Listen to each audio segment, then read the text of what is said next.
L'histoire n'est pas une science exacte. Elle n'est jamais gravée dans le marbre.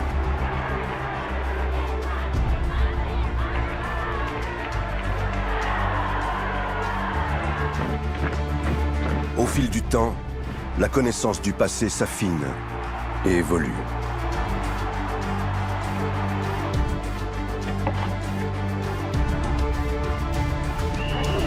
Mais les idées reçues ont la peau dure et les a priori restent tenaces.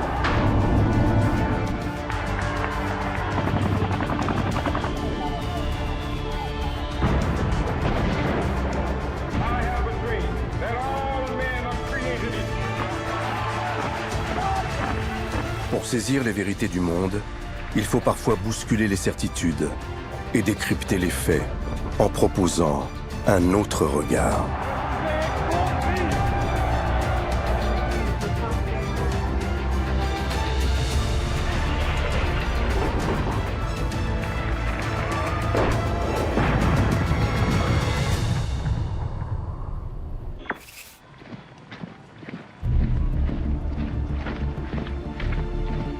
La postérité affirme que la Suisse a respecté une stricte neutralité durant la guerre. Et pourtant...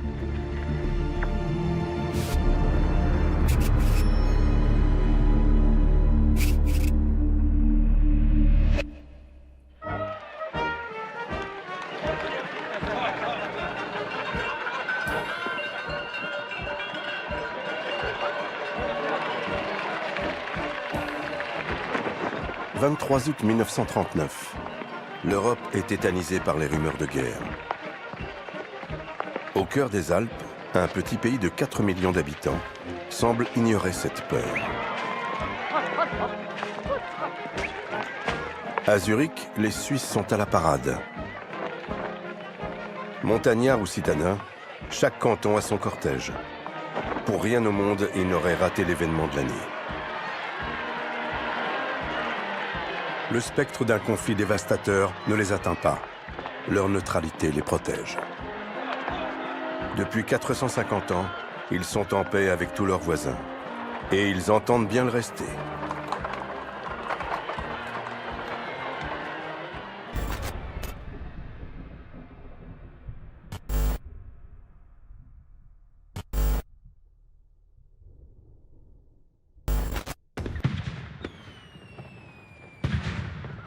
Ce même 23 août 1939, les détonations du feu d'artifice qui clôturent les festivités résonnent comme un mauvais présage. Car au même moment, à 3000 km de là, se joue le dernier acte qui va précipiter le destin du monde.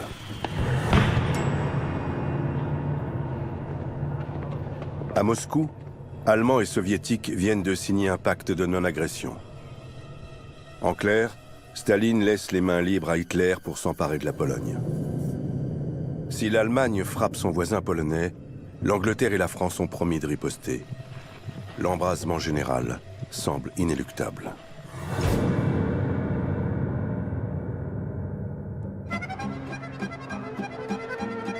Le lendemain, la nouvelle fait le tour du pays.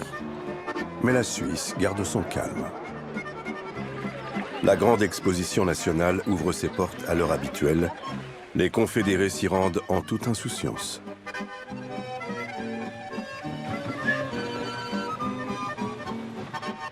Mais le gouvernement fédéral, lui, a parfaitement mesuré la gravité du pacte signé à Moscou. Et la Suisse a beau être neutre, elle n'en est pas moins prudente, organisée et militarisée.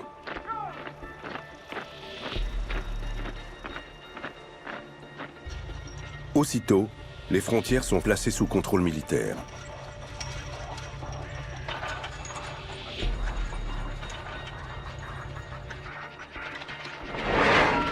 La guerre n'a pas commencé que les Suisses sont déjà prêts à défendre leur territoire.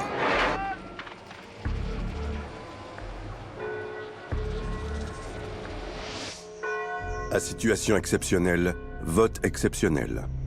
Le 30 août, l'Assemblée se réunit pour élire son général. Car en Suisse, en temps de paix, la fonction n'existe pas. C'est le colonel Henri Guisan qui remporte aisément les suffrages.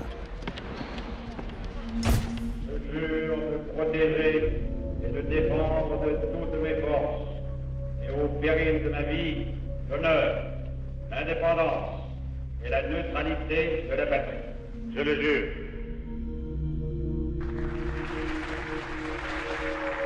Dès sa nomination, il ordonne la mobilisation générale. Henri Guisan, 55 ans, est un francophone de la région de Lausanne.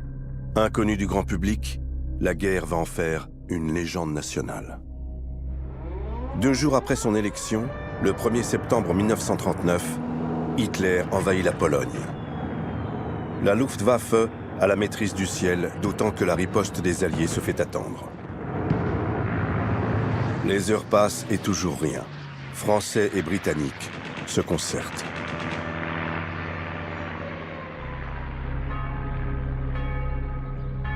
Les Suisses, eux, n'attendent pas.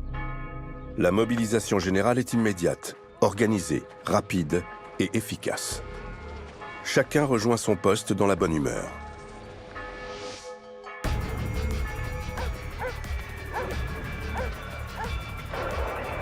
En 24 heures, réglés comme une horloge, 450 000 soldats sont en ordre de bataille, alors que Paris et Londres continuent de tergiverser. Le 2 septembre, les troupes suisses affluent aux frontières allemandes et françaises. Neutralité oblige, elles ont l'ordre de répliquer à toute agression, d'où qu'elle vienne.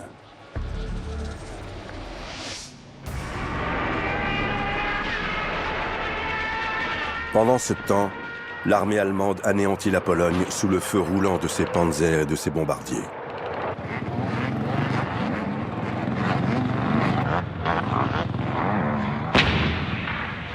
Le 3 septembre, Français et Britanniques se sont enfin décidés à entrer dans le conflit, mais ils n'envoient pour autant aucune troupe à leur secours. 3 semaines plus tard, la Pologne est balayée et ses alliés n'ont toujours pas engagé le combat. Non sans raison. Face à la puissance de la Wehrmacht, Paris et Londres ne peuvent encore disposer que d'une arme économique. Un blocus dressé sur les mers, destiné à priver l'Allemagne de ses ressources. Une sanction qui affecte également les pays qui ont choisi de rester neutres. Et ils sont nombreux, les neutres. Outre la Suisse, le plus ancien, le plus respecté, figurent le Portugal, l'Irlande, le Luxembourg, la Belgique, les Pays-Bas, le Danemark ou encore la Suède, la Norvège. Et surtout, l'Amérique, dont le président Franklin Roosevelt est bien décidé, lui aussi, à rester hors du conflit. That will protect the neutrality, the safety, and the integrity of our country, and at the same time keep us out of war.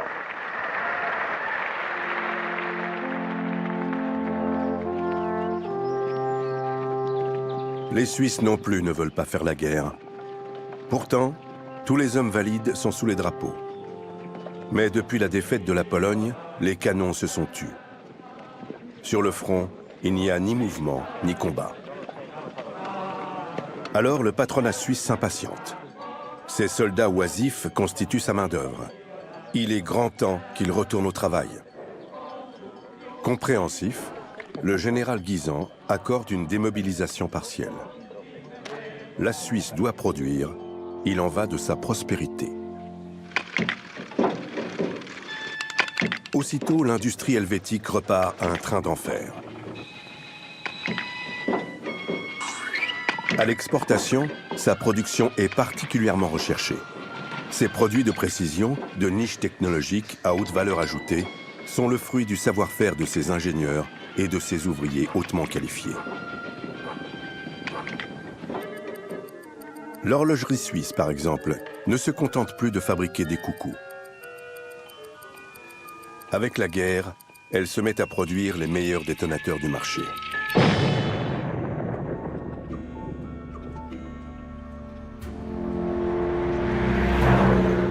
Les marchands d'armes ont eux aussi le vent en poupe. Le best-seller, c'est le canon anti-aérien de 20 mm que la vénérable maison Oerlikon produit dans ses ateliers de Zurich. Un petit bijou, ultra performant, précis, solide, aisément transportable. L'arme rêvée pour abattre les appareils de la Luftwaffe. Les Alliés se l'arrachent.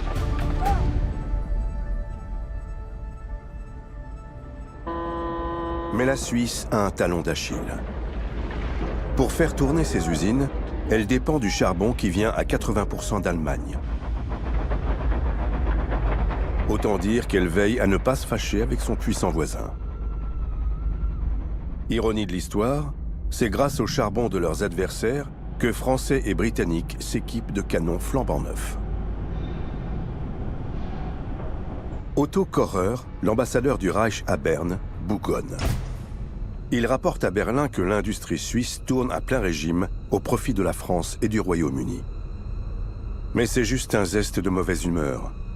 La Grande Allemagne fait preuve à l'égard de son petit voisin suisse d'une singulière indulgence.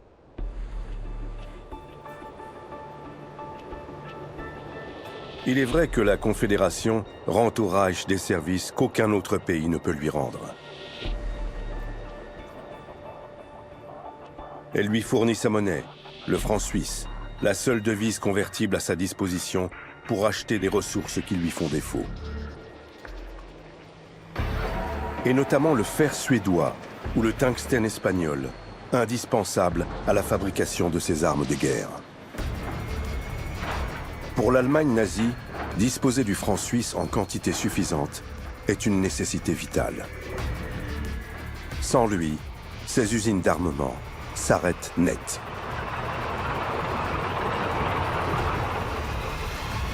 Ces francs s'obtiennent très facilement auprès des banques suisses, évidemment, qui rachètent sans sourciller l'or des Allemands. Et de l'or, Walter Funk, le président de la Reichsbank, en a à revendre. Depuis le casse de la Banque d'Autriche en 1938 et celui de la Banque tchécoslovaque l'année suivante, ces coffres en débordent.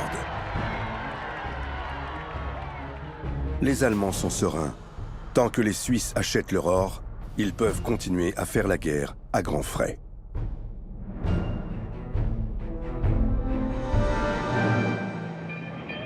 Pourtant, à l'hiver 1939, cette guerre, déclarée depuis maintenant 4 mois, n'a toujours pas commencé. Et en Suisse, la fin de l'année ressemble à toutes les autres. La neige, les frimas et les vitrines si attirantes. Les hommes qui n'ont pas été démobilisés s'efforcent de rester combatifs. Et pour se maintenir en forme, rien de tel qu'un peu d'exercice.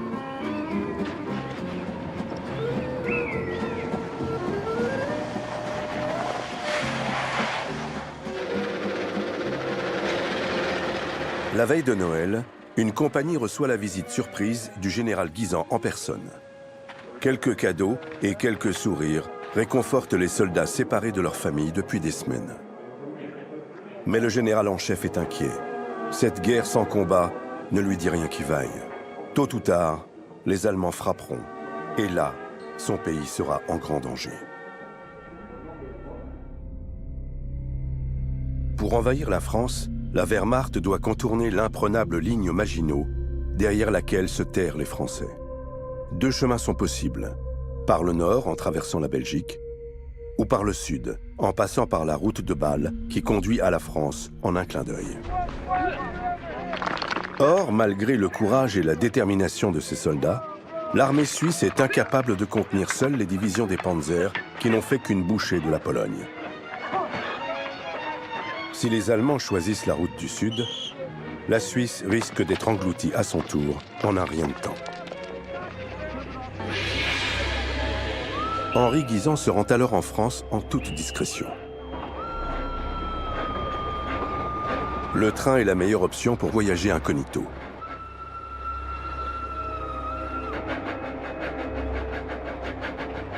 Il rencontre les généraux français et visite l'impressionnante ligne Maginot. À ses yeux, les Français ne semblent pas encore prêts au combat. Qu'importe, l'urgence commande. Il signe un accord dans le plus grand secret.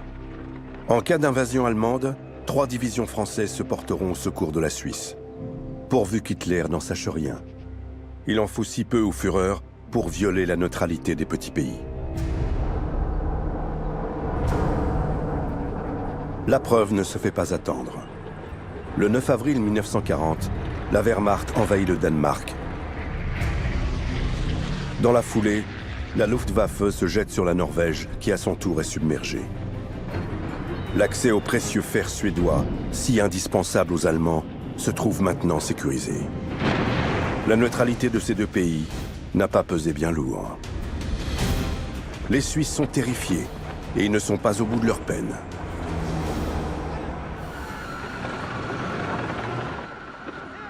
Le 10 mai suivant, le tonnerre éclate sur le front d'Ouest. L'Allemagne est passée à l'attaque par la route du Nord. Aussitôt, la Confédération remobilise son armée tambour battant.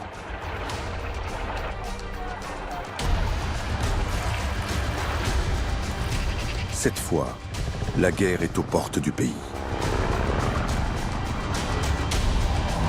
Nourris par la presse des deux camps, neutralité oblige, les Suisses sont les premiers informés de l'ampleur de l'offensive déployée par leurs voisins belliqueux.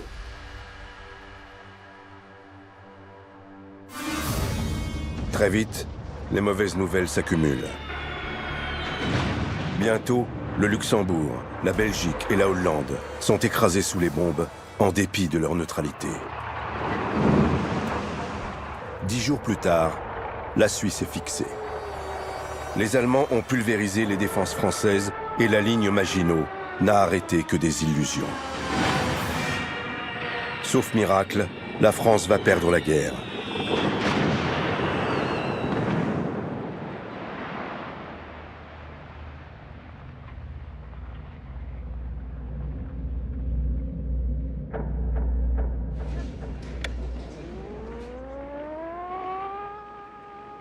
Les Suisses accusent le choc. À Bâle, à Lausanne comme à Berne, on court se mettre à l'abri par crainte d'une attaque aérienne. Dans toutes les grandes villes à proximité de l'Allemagne, les sirènes résonnent dans les rues désertées. Et pour cause. Il faut à peine un quart d'heure à une escadrille de bombardiers allemands partis de Stuttgart pour se retrouver au-dessus de la Suisse, prête à frapper. À la moindre alerte, le général Guisan fait décoller ses chasseurs pour intercepter les assaillants. Pour la première fois dans les annales de la guerre, des Messerschmitt suisses et des Messerschmitt allemands se disputent la suprématie du ciel en se tirant dessus. Entre le 10 mai et le 8 juin, la chasse helvétique descend 10 appareils et remporte son duel face à l'imbattable Luftwaffe. Les 17 pilotes allemands survivants sont faits prisonniers.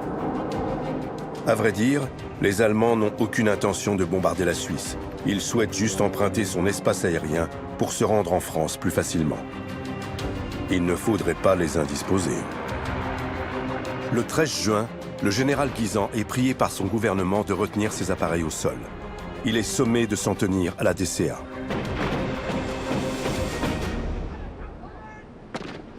Le 20 juin 1940 est une sale journée pour la diplomatie helvétique. Hans Fröhlicher, son représentant à Berlin, est convoqué à la chancellerie où on lui passe un savon en règle. L'ambassadeur apprend alors que les troupes allemandes ont mis la main sur l'accord signé entre Guisan et l'état-major français. Une trahison qui ne saurait rester sans conséquence. Fröhlicher encaisse. Il n'était pas au courant. Autre mécontent, le maréchal Göring, en charge de la Luftwaffe. Il prend très mal la perte de ses appareils et la captivité de ses aviateurs. En représailles, le Reich coupe le robinet du charbon. Les immenses trains chargés de combustible sont brutalement stoppés. Le coup porte. Les pilotes allemands sont libérés le soir même et la noria du charbon reprend comme si de rien n'était.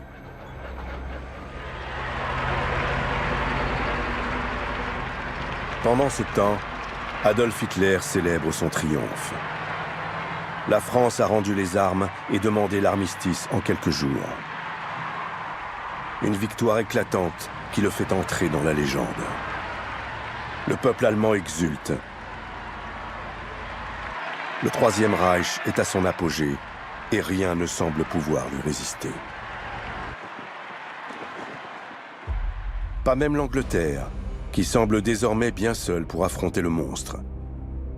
Mais si les Britanniques peuvent compter sur la mer qui les entoure, les Suisses, eux, sont plus vulnérables, d'autant qu'ils sont désormais quasiment encerclés. Au nord et à l'est, les Allemands.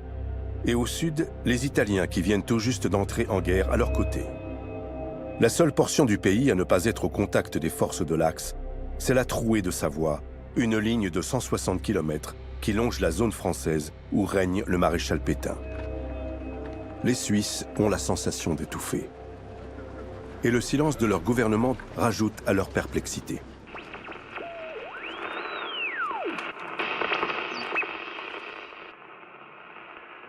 Le 25 juin 1940, le ministre des Affaires étrangères prend enfin la parole à la radio. Confédérés, la France vient de conclure une suspension d'armes avec l'Allemagne et l'Italie. C'est pour nous Suisses un profond soulagement de savoir que nos trois grands voisins s'acheminent vers la paix. Cette déclaration ne répond pas aux attentes du pays. Vers l'avenir. La population ignore toujours si elle doit se soumettre à son puissant voisin ou lui résister. Que Dieu veille sur nous. Or, la passivité n'est pas dans la nature des Helvètes, comme le cinéma de l'époque aime à le leur rappeler. Malgré 5 siècles de neutralité, ils restent les héritiers d'un peuple de valeureux guerriers qui jadis a triomphé du joug allemand au prix du sang. Aussi, la tiédeur des autorités ne rend grâce ni à leur indépendance chèrement acquise, ni à l'amour inconditionnel qu'ils portent à leur souveraineté. Déçus par leur gouvernement, les Suisses ruminent. Le 25 juillet 1940, le général Guisan donne le signal du sursaut. Les plus hauts gradés de l'armée se retrouvent sur un site hautement symbolique, la prairie du Grütli.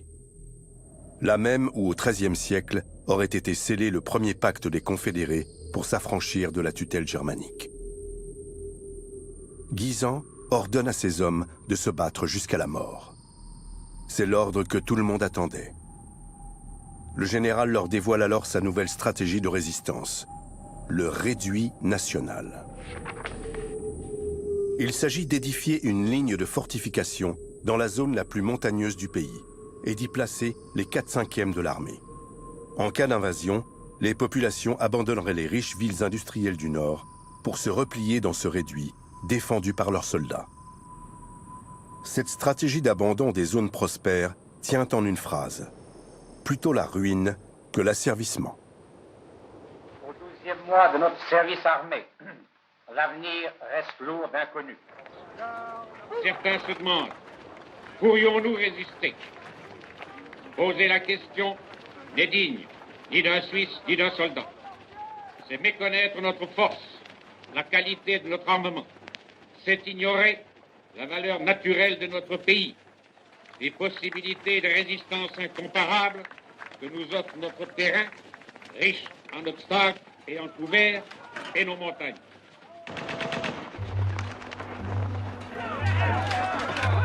En parlant en soldat, Guisan s'adresse au cœur des Suisses. Car tous vénèrent leur armée. C'est elle qui assure la cohésion entre tous les confédérés, au-delà des langues, des coutumes et des religions.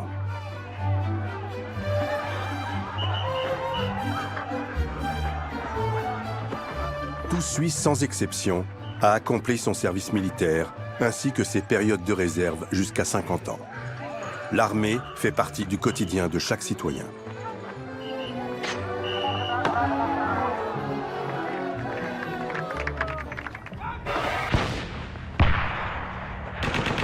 Mais les Suisses ne se contentent pas de jouer aux soldats. Ils s'entraînent avec le même sérieux qu'une armée en guerre. Au cœur des paisibles montagnes, les commandos se ruent sur des ennemis imaginaires en tirant à balles réelles. Une frénésie militaire qui prête à sourire. Mais les soldats sont vaillants. En cas d'attaque, les Allemands trouveront à qui parler.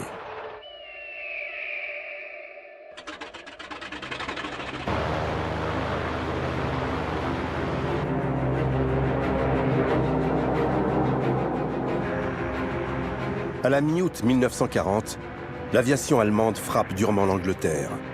La Luftwaffe bombarde ses infrastructures pour préparer l'invasion.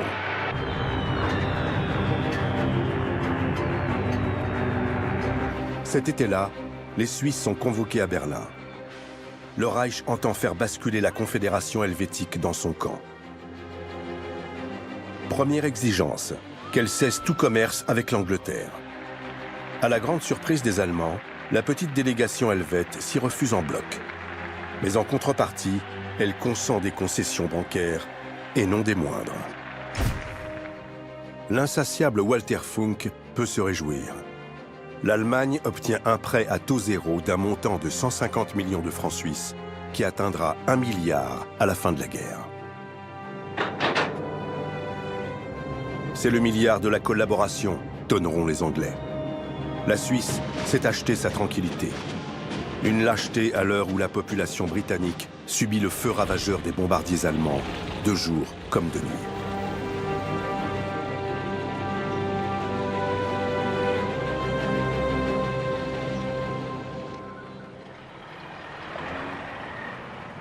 Stoïques au milieu de leurs villes en ruine, les Anglais peuvent toiser les confédérés égoïstes et prospères.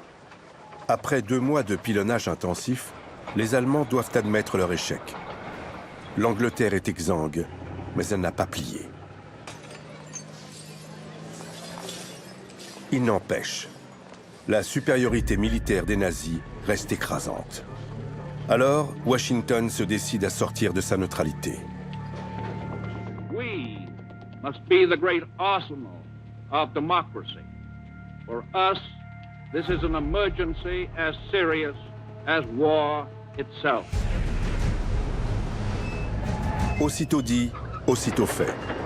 L'Amérique place son potentiel industriel au service exclusif de la Grande-Bretagne. En revanche, l'administration Roosevelt critique la Suisse qui persiste à ne pas vouloir choisir son camp.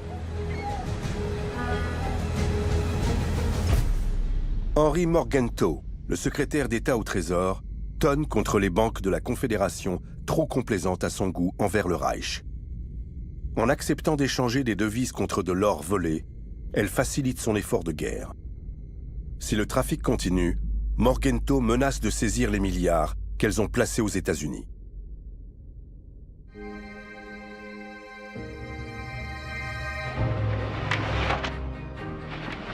Mais la Suisse n'a de leçons à recevoir de personne. Elle brille sur le terrain humanitaire grâce au Comité international de la Croix-Rouge qui intervient sur tous les terrains de conflit depuis près d'1 siècle. Les Suisses ont bonne conscience.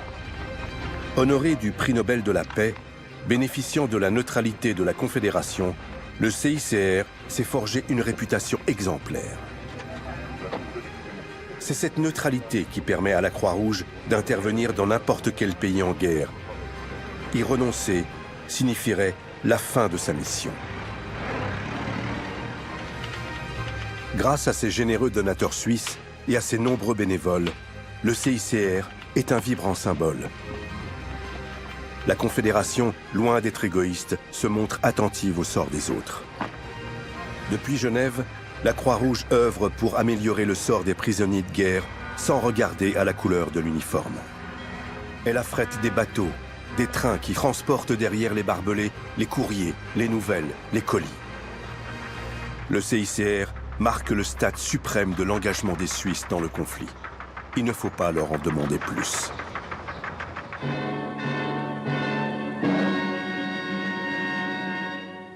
Pour le reste, ils sont préservés des atrocités de la guerre. Les actualités supervisées par une censure d'État rigoureuse proposent des sujets rassembleurs.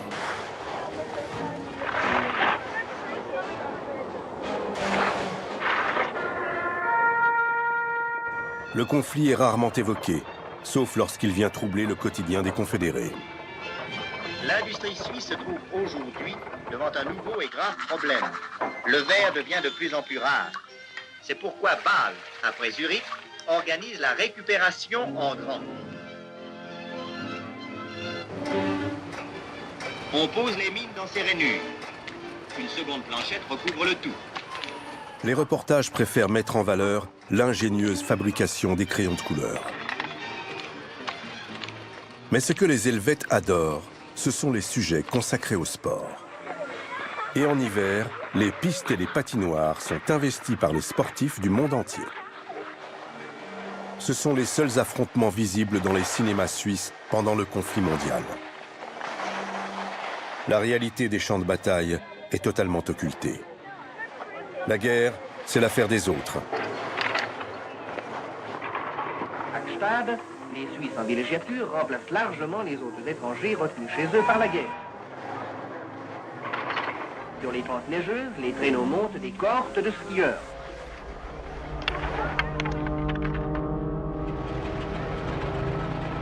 Pourtant, chaque semaine, l'armée allemande multiplie les combats.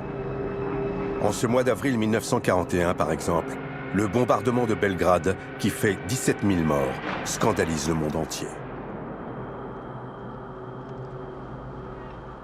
La capitale est rasée en quelques heures.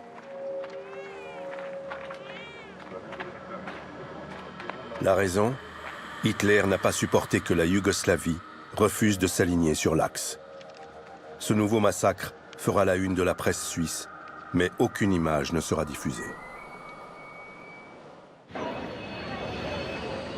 Car l'événement de la semaine, c'est le match amical de football qui oppose la sélection nationale suisse à l'équipe allemande.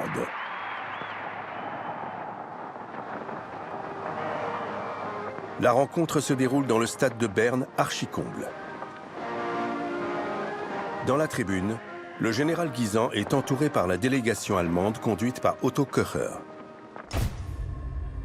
Et si l'ambassadeur du Reich fait mine d'avoir oublié les Messerschmitt abattus par les Suisses l'année précédente, l'ambiance reste tendue. Mais place au match. La Suisse est favorite. Mais comment tenir tête à une Allemagne qui ouvre le score? Le suspense dure un peu.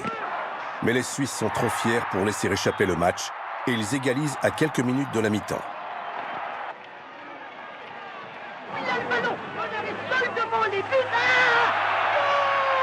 Ils finissent par l'emporter 2-1. Ils n'ont décidément peur de rien. Sur le terrain des finances, ces hommes d'affaires sont encore plus coriaces. En coulisses, on aligne les chiffres et les réunions. Car les Allemands souhaitent augmenter leur ligne de crédit. Les banquiers suisses s'arrangent pour les leur accorder. Les arguments des nazis ont visiblement plus de poids que les menaces de l'Amérique. Mais, le 14 juin 1941, la sanction tombe. Le président Roosevelt ordonne le gel de tous les capitaux placés aux USA par l'Allemagne et par tous les États neutres. Pour les Helvètes, c'est une catastrophe. Ils sont, de loin, ceux qui perdent le plus dans l'affaire. Le montant de leurs avoirs aux États-Unis s'élève à 6 milliards de francs suisses, les 2/3 de leur revenu national annuel. Karl Brugmann, l'ambassadeur suisse à Washington, déclare « C'est pire qu'une invasion allemande ».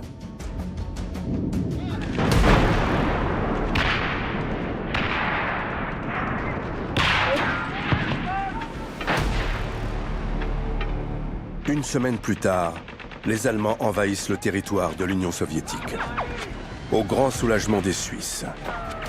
Désormais, 80 divisions allemandes combattent à plein temps à 3000 km de Berne.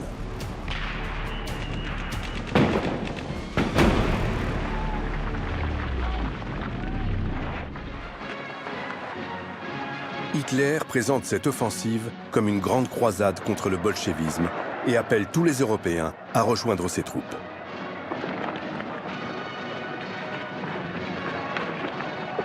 Des milliers de volontaires affluent d'Espagne, de Belgique, de France ou du Danemark.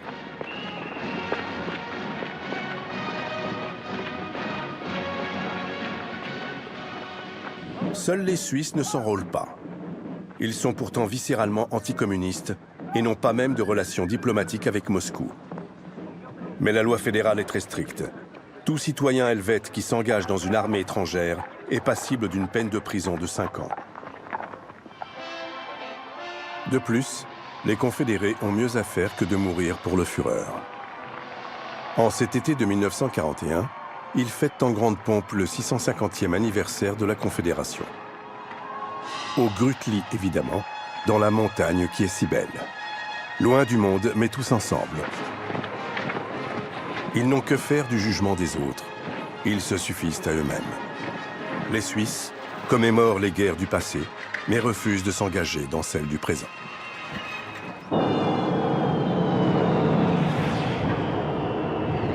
Le 7 décembre 1941, le Japon attaque l'Amérique et détruit sa flotte à Pearl Harbor. Cette fois-ci, les États-Unis entrent vraiment dans la guerre. Pour Roosevelt, il s'agit d'une croisade contre le mal.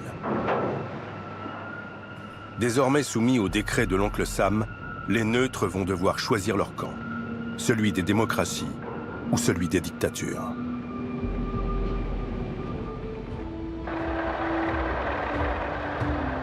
Trois semaines plus tard, les Suisses montrent qu'ils ont définitivement choisi leur camp. C'est celui de la neutralité. Le 1er janvier 1942, à Berne, les ambassadeurs du monde entier sont invités aux cérémonies de la nouvelle année. Japonais, Américains, Allemands et Britanniques sont attendus au Palais fédéral. Le protocole a pris soin de ne pas les convoquer en même temps. Les Alliés d'abord, la délégation britannique en costume d'apparat précède de peu la délégation américaine qui a revêtu le frac.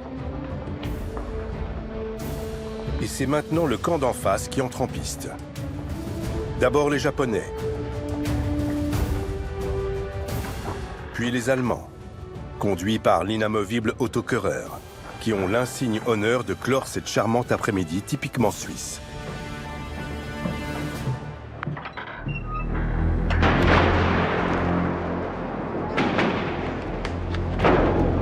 En Russie, au printemps 1942, la Wehrmacht que l'hiver avait figée sur place reprend l'offensive.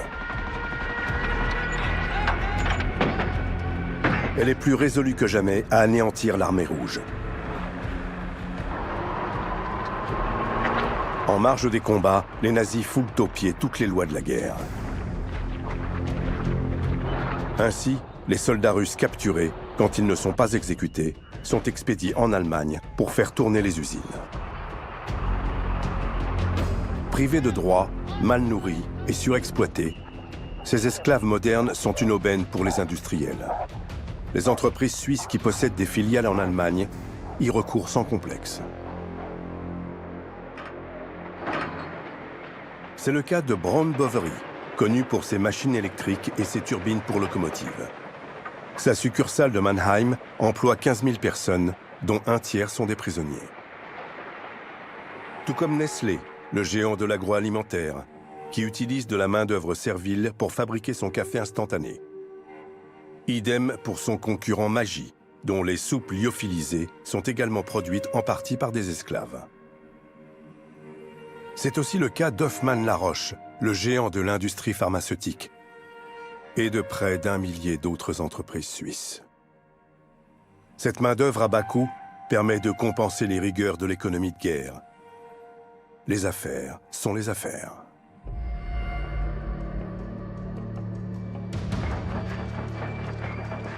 Le patronat suisse n'en est pas à sa première compromission avec le régime nazi. Pour continuer à prospérer en Allemagne, il s'est soumis sans hésiter aux lois antisémites du travail. Lonza, un très grand de la chimie helvétique, a renvoyé ses cadres juifs dès 1938. 99% des succursales suisses ont suivi son exemple. Swissair, dont les vols sur l'Allemagne étaient suspendus depuis l'entrée en guerre, les reprend en 1941, non sans avoir procédé aux licenciements nécessaires. Idem pour AIAG, le géant de l'aluminium.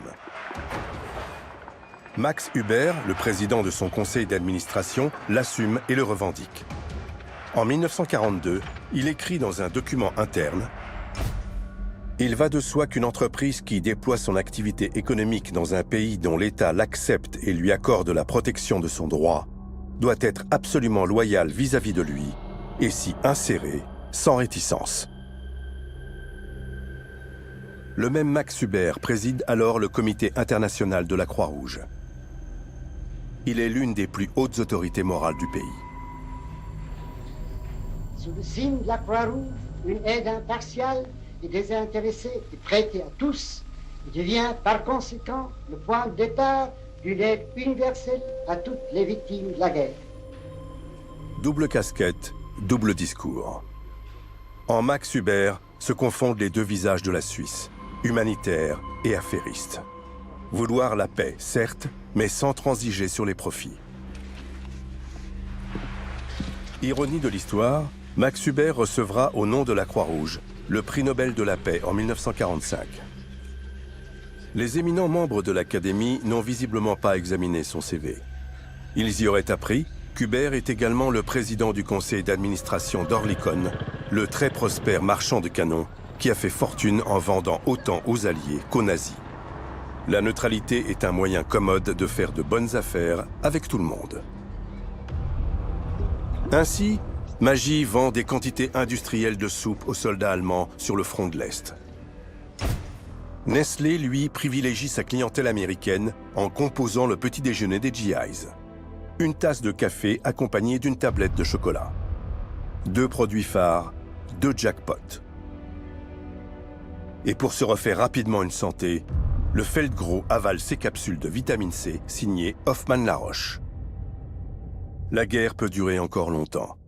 La Suisse sera toujours présente pour panser les plaies.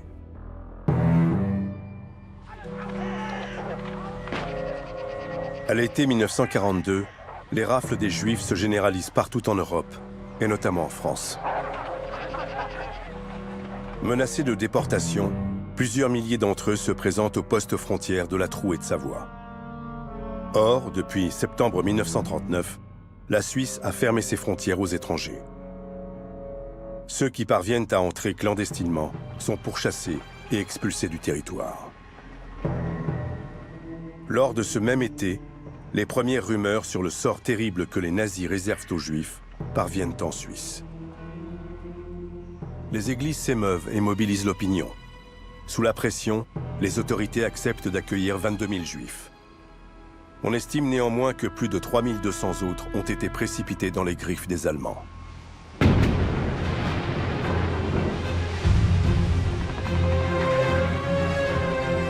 À l'automne 1942, les troupes alliées débarquent en Afrique du Nord. En réaction, l'armée allemande place ses troupes sur le littoral méditerranéen. La Suisse est maintenant complètement enclavée. La trouée de Savoie a disparu. Heureusement, la construction du réduit conçu par Guisan s'achève. En cas d'attaque allemande, les Suisses disposent enfin d'un abri où se réfugier. 4 compagnies sont postées aux frontières. Les ponts et tunnels d'accès ont été minés. À la moindre incursion, les Suisses feront tout sauter et attendront patiemment dans leur bunker géant.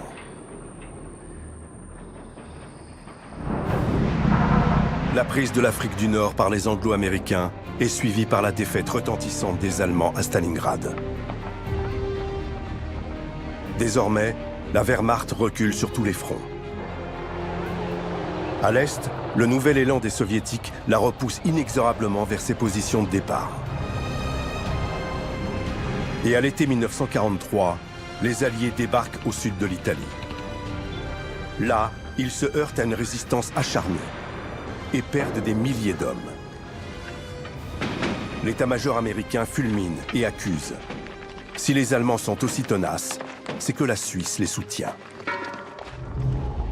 Car Berne a accepté que les trains allemands traversent son territoire en empruntant la ligne du Gotthard qui débouche au nord de l'Italie. Seule condition, interdiction de faire circuler du matériel militaire ou des troupes armées sur le sol suisse.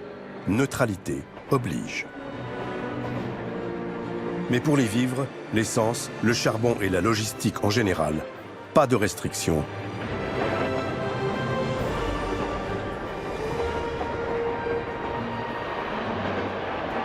Ce transit ingénieux permet aux Allemands de soulager le trafic de leur propre ligne, celle qui passe par le sud de l'Autriche et sur laquelle circulent les armes et les soldats. Les Américains sont furieux. L'affaire du Gotthard ajoute une pièce dans le dossier déjà épais des compromissions suisses. Cordell Hull, le ministre des Affaires étrangères, s'insurge.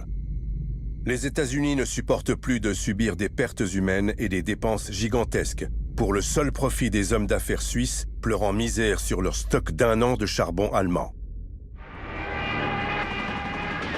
Berne fait la sourde oreille. Le transit de marchandises allemandes par le Gotthard durera jusqu'à la fin de la guerre. Malgré tous leurs efforts, les Alliés ne parviendront jamais à déloger les Allemands d'Italie.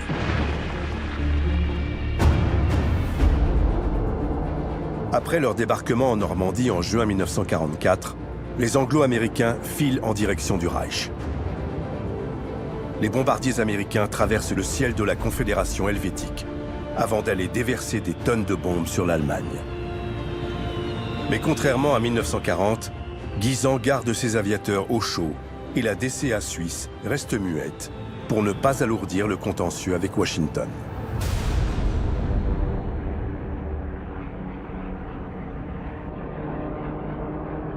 Début 1945, l'Allemagne est à terre. Son outil industriel est presque totalement détruit. Les livraisons de charbon vers la Suisse s'arrêtent. Les avantageuses facilités de crédit accordées à l'Allemagne s'interrompent aussitôt. Sur le milliard généreusement prêté, le Reich n'a remboursé qu'un peu plus de 300 millions. La différence de 700 millions correspond au prix que la Suisse a payé pour sa tranquillité.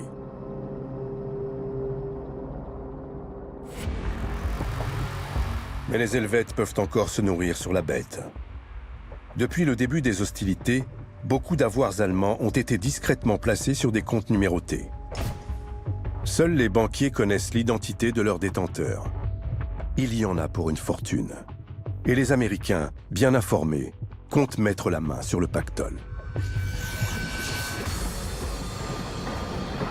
La mission est confiée au sénateur Lothian Curry, un homme de confiance du président Roosevelt. Le 8 février 1945, il arrive à Berne et déclare d'emblée « Nos ennemis ont choisi la Suisse pour mener leurs opérations financières, non seulement à cause de sa position géographique, mais aussi de certaines lois et pratiques bancaires qui leur permettent de masquer leur identité et d'opérer en secret. » 3 semaines durant, Curry rencontre banquiers et hommes d'affaires, les responsables directs de l'intense et fructueux trafic bancaire avec l'Allemagne hitlérienne. Il leur répète que l'argent des Allemands doit servir à la reconstruction. La veille de son retour à Washington, il livre ses conclusions à la presse. It has enabled us to learn more about your country and has afforded us an opportunity to appreciate better your problems and to understand more clearly your attitudes. We will always remember with the keenest pleasure our visit to Switzerland. En clair, Curry s'en retourne bredouille. Il n'a strictement rien obtenu. Pas la moindre information sur les titulaires et les montants des comptes. Le secret bancaire reste bien préservé. Pire, durant son séjour à Berne, les relations entre la Confédération et le Reich ont continué. Les transactions sur l'or vont d'ailleurs se poursuivre jusqu'au dernier râle du régime nazi. Et quand, fin février 1945, Joachim von Ribbentrop, le ministre des Affaires étrangères du Reich, offre une dernière réception, Hans Fröhlicher, l'ambassadeur suisse, répond présent. Il sabre le champagne, tandis qu'au dehors, les bombes s'abattent sur Berlin, en ruine.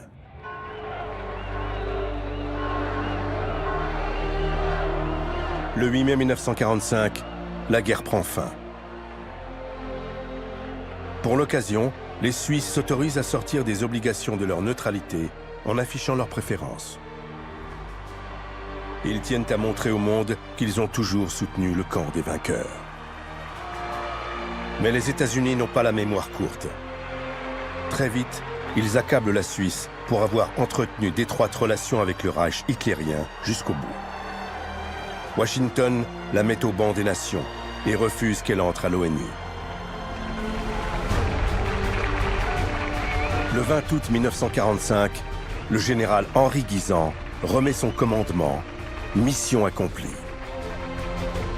Pour ses concitoyens, l'homme qui se retire est un héros.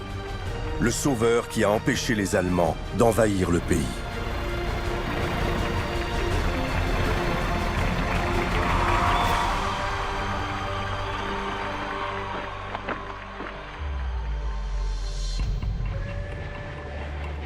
Après-guerre, au cœur d'une Europe dévastée, la Suisse est intacte. Seule sa réputation a souffert. Pourtant, au fil des ans, elle renoue avec son prestige d'antan et récupère son auréole de vertueuse nation neutre. Les compromissions financières avec le Troisième Reich sont oubliées. Il est plus glorieux de se souvenir d'une armée d'Helvètes héroïque commandée par un général intrépide. Mais 50 ans plus tard, le rideau se déchire. Sous la pression américaine, Berne mandate une commission d'historiens qui accède enfin aux archives, hautement confidentielles, des banques et des grandes entreprises. Après 5 ans d'enquête, leur verdict est sans appel. La Suisse a, intentionnellement ou non, favorisé l'effort de guerre nazi en acceptant de lui acheter les 3/4 de son or. Les Suisses débattent, s'excusent et dédommagent, puis referment leurs archives définitivement. La Suisse avait, pendant la guerre, oublié la vertu. Elle célèbre aujourd'hui les vertus de l'oubli.